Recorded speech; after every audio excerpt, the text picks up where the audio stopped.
self-effort versus grace. So, I am naturally a very lazy person. And few years back, I heard a talk by Jayaji, Nayaswami Jaya, in which he said that after he came onto this path, he one day sort of talked to Guruji and he says, I give you this life, this entire life I give you, you do what you want with this life. And I thought to myself, what a wonderful way. So I also told Guruji, Guruji, this life is yours, you do what you want.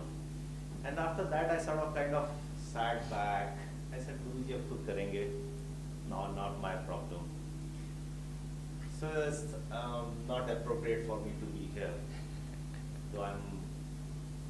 So let me tell you a few stories to illustrate. So let me start with a story, a biblical story from Bible about 10 virgins. So the 10 virgins were to wed the Lord, were to go into heaven. And so they went and they were waiting for the Lord to come. The 5 were wise and 5 were foolish.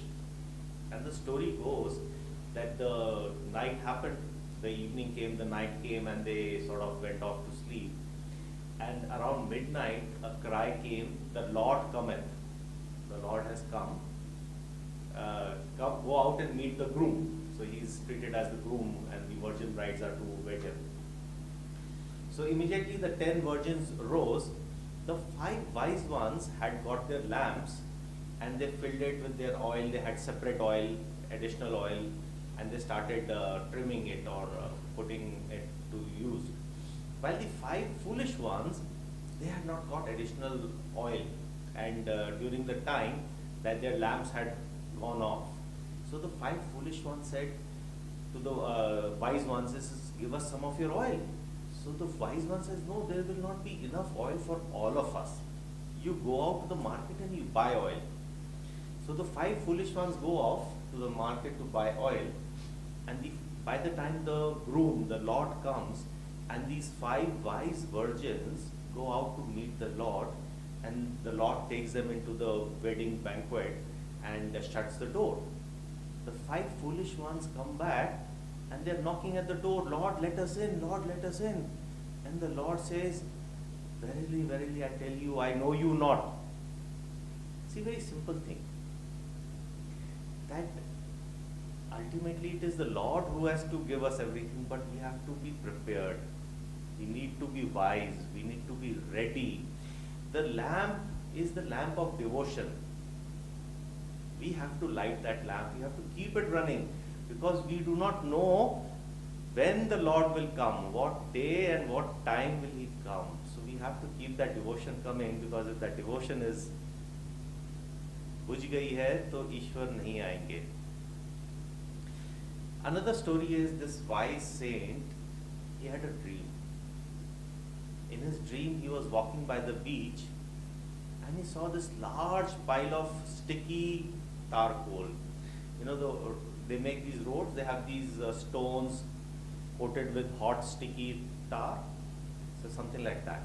And in the dream, he was made to realize that all these little charcoal, the big heap, is all his accumulated karma. And his job is to shovel those charcoal, all that thing, and throw them away. And then he'll be free. And he's dismayed. He says, such a big, huge pile. All these karma are there. How am I going to work on it? But he says, okay, the work has to be done, and he starts. He picks up a shovel, boom, boom, and he starts, and he's doing it. Suddenly he hears noise on the other side of that huge pile. So he walks around and he sees God. God is working with this huge shovel and Guruji, Swamiji, they have said, you do one, you take one step, the Guru will take one step for you, and God will give you 2 more steps. So out of 4 steps, you have done only 1 step. But you have to take that 1 step. So that self-effort is required. जितना गुड़ आप चाय में डालेंगे, चाय तो उतनी मीठी होगी ना. अब गुड़ तो आप ही को डालना, आप नहीं डालते तो कोई बात नहीं. Somebody asked Guruji, what is the purpose of meditation? What is the purpose of meditation? Guruji said, to receive Om. To receive Om. Now, this is now an interesting thing. Now, my person like me, lazy person says, अरे भगवान ही को तो देना है मेरे को Om. So मेरे को क्या टेंशन है यार? Why should I work for it? But Jayaji gave the illustration of a cup. He says our hearts are like a cup. चाय का cup होता है ना? And for most people, that cup is upside down. So even if God is trying to put the Om grace into your cup, it's going to just flow away because your cup is upside down. Our job is to turn the cup up so that we can receive His grace, we can receive the Om. How do we do that? Self-effort? You're all wise people, more wise than me, I'm sure. We need devotion, we need techniques, consistency, we need to serve, we need to attune ourselves with the Guru. All that is done. But that is self-effort. God and Gurus will do the rest. They will give us what we require. Seek ye the kingdom of God, and all other things will be added unto thee. Right? So we have to make that effort. Have those who have done the Raj Yoga class with us, the second level, you will know that there is one niyam, tapasya. Swamiji says in that particular niyam that the heart has a natural inclination, natural tendency to reach out for its satisfaction and happiness. There's a natural inclination to seek out. And he says, we must be stern in pulling that energy in. Because no happiness can be really be found if we are always looking outside and inside we are empty, barren. So that self-effort to withdraw inside, to keep the energy inside, to increase our attunement, that's what we have. That is our self-effort. Unless we take that first step, God and Guru are waiting for us and says, well, we'll wait. We are in no hurry. Om.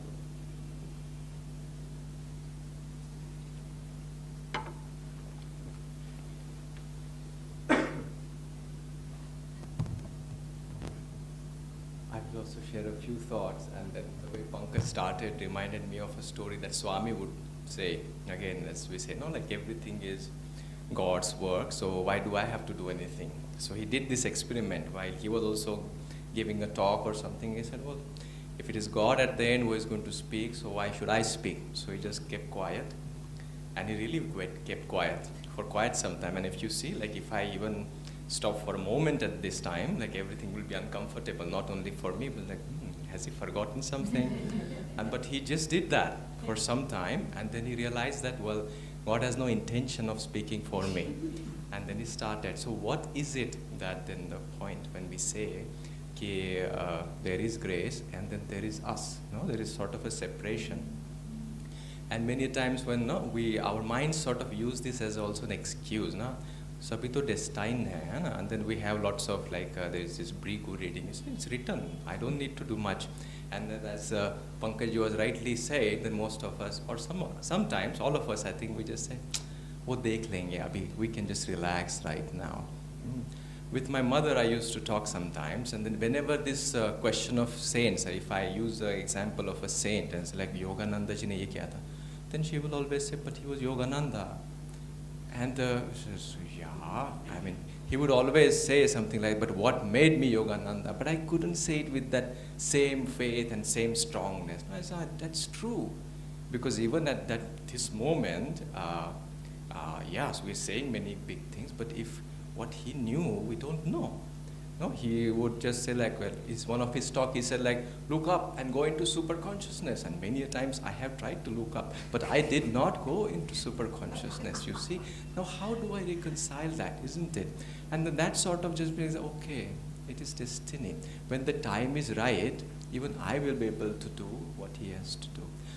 And in some ways it is true. But then there is a trick that we have to make sure that, last Pankaj, you saying that is sort of a passive statement, isn't it? We generally use this thing like everything is karma, everything is destiny, sort of with an exhalation. As if like, okay, someone else is doing it, I can just continue what I am doing. I don't need to pay much attention. But that is not master, because there is some truth there also. Like the Brigu and all these greetings they have done.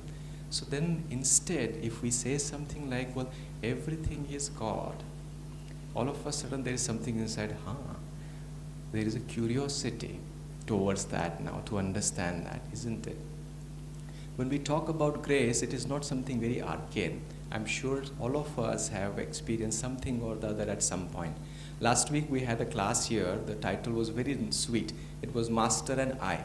And then I think some of you were there for the class, and then they shared very personal stories in terms of how they came to this path and how Master very personally has touched their lives. And everyone remembered very vividly as they were recalling how it happened. And through that, actually, all of us really had a very wonderful time and very inspiring time. We just revisited those touch. So that is the grace. So then when we reflect on that, well, that was like few years ago. So what happens from then till today? What is it that we talk about, like, is the grace? God is everything. God is always there. So then why is it that we have to talk about those events when we felt that touch? Is it that He is less present now? A few weeks ago, or I don't quite remember, one of the girls, I think you met her all, Pooja, she was not feeling very well and she fainted. Now this is not a very ordinary occasion for all of us, right? Just the way we eat. This was first of a kind for many of us. So we were not quite sure what to do. But the moment we heard that Balram came and he told us that something is wrong with her, she's not waking up. So we were in the middle of something. It's not that we were just chit-chatting. We just dropped what we were doing. We just went there, and we were trying to wake her up. We tried to spray water or whatever inspiration we got at that moment. It didn't work. So we lifted her, brought her inside, and again with an AC, we hoped that she will wake up, but still didn't. And then finally then we decided it is better we take her to the doctor. So we just went to the Max Hospital, and in the moment we handed her over to the doctor, sort of we felt a relax and exhalation. If you ask the same question now to any of us who were present there, we'll probably tell you the exact more details, very, very specific details. At the same time, if you ask any of us, after that, what did you do on that day? We'll probably not recall much of it. Oh, yeah. But that time, we very vividly remember. It's sort of that, this was not like an hours of hours I'm talking about. I'm talking about 10 intense minutes, but I know the details of those 10 minutes. You see what we exactly did. Pretty much every step, if I can say. Because every step there was something was happening. It required our attention. But the rest of the day, we hardly remember. What was then specific about that time, which was not there for the rest of my day? Which we say that, just another day. And of course we say, yes, there are times of our life that something more of us is required. Can we say in that time, like big events as we say, something very special happened in my life. All that time, there is a tangible, something flows inside, which just demands our attention. We could not afford to just think on the side of our work while she was maintaining our attention to her. It was demanded of us, and there was no resistances. We wanted to be there. We knew this is what we were supposed to do at this mind. As the word that Master uses many times, like thwarting cross currents of egos, they were nullified. There were no thwarting cross currents at that moment. Nothing stopped us from being there, present just for her. I may be exaggerating a little because we knew that she would be fine, but we were there. We were there. When life moves, like when we talk about grace, like the grace is also equally present at this very moment, our minds say, oh yeah, but that was better. And why is that? If we say then that when what the grace wants and what we want, if they're like 100% in agreement with each other, we remember those moments. Can we say like that? And that's why one of the final gift that Swamiji gave when he was in Pune community, this was Christmas, this was a gift that he gave to all of us, was a CD. And then the title of that CD was Cooperating with Grace. And then in that again, so he has also talked about it, and he also says that many techniques, we practice meditations, all of it is basically just trying to reduce that gap. Grace is always flowing, as Pankaj was also saying. He said about just turning the cup up. That is the analogy he gave. We are saying the same thing is like try and reduce the gap. Try and reduce the gap. Master was asked one time, like, Master, you said that those who think me near, I will be near. Will it be really true? He said, of course. But then sometimes, why don't you appear to you, all your disciples, just they are so... He said, like, I have that capacity. To the smallest, to the largest, the devout devotee, I have the capacity to come and give them darshan, even in the flesh and body. But the problem in that is, they won't make an effort. They won't make an effort. The moment time goes on, they will be just the same. Nothing changes. And that's why Jnanamata has given us a wonderful prayer, a profound one and then the wisest one. What does she say? She said, Lord, do not change any circumstances. Because think for a moment, of course we all have challenging situation at this time, something or the other, maybe more, less. If we ask Lord and He gives us the boon that situation will vanish, tomorrow something else will come. How many times we're going to just pray for that?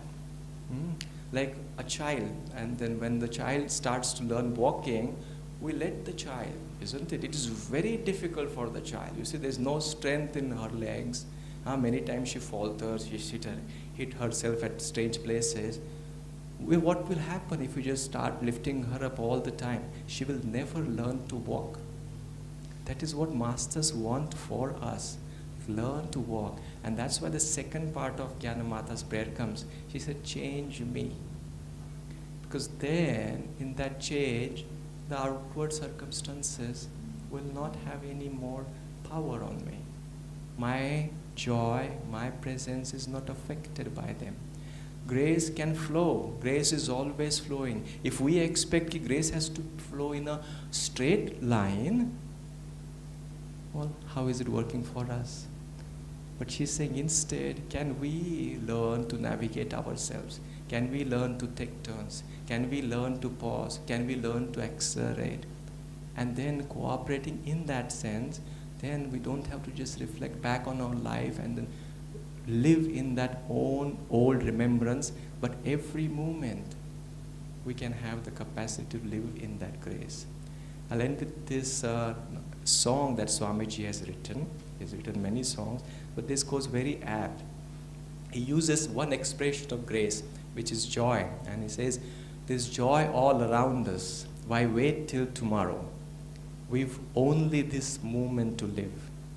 A heaven within us is ours for the finding, a freedom no riches can give. Joy to you. So we'll do the Aarti now. Please stand.